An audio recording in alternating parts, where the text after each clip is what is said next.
Hello, it's time for another episode of It's Not About You. We've been talking about selflessness and selfishness and the balance that we live in. We live in a very selfish world that is centered around individuals. But we've been called to live counterculturally against the culture, to live selflessly. And how do we do that? We need to think less about ourselves and more about other people.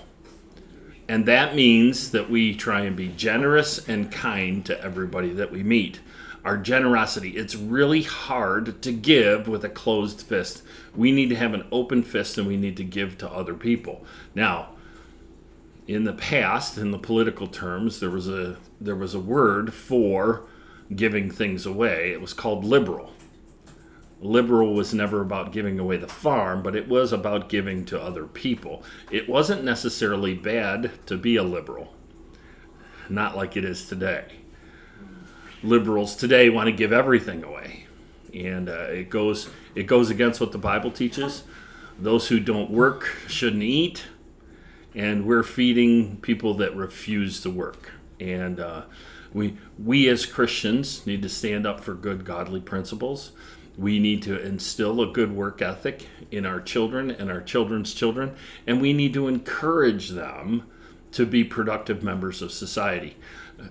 The question has come up about how we act in the church. If everybody in your church was doing exactly what you do, what kind of a church would you have?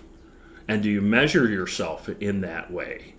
That, hey, if I gave more, not just in your money, but in your time, your talents, and your abilities, what kind of a church would we have? Because we all want big, vibrant churches that reach out to people and make an impact in our community. Do we do that? And do we challenge our people to do that?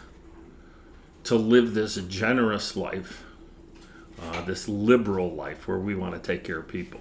Because that's what selflessness is about. It's not about taking care of ourselves. We do look to ourselves, but we need to take care of the interests of others.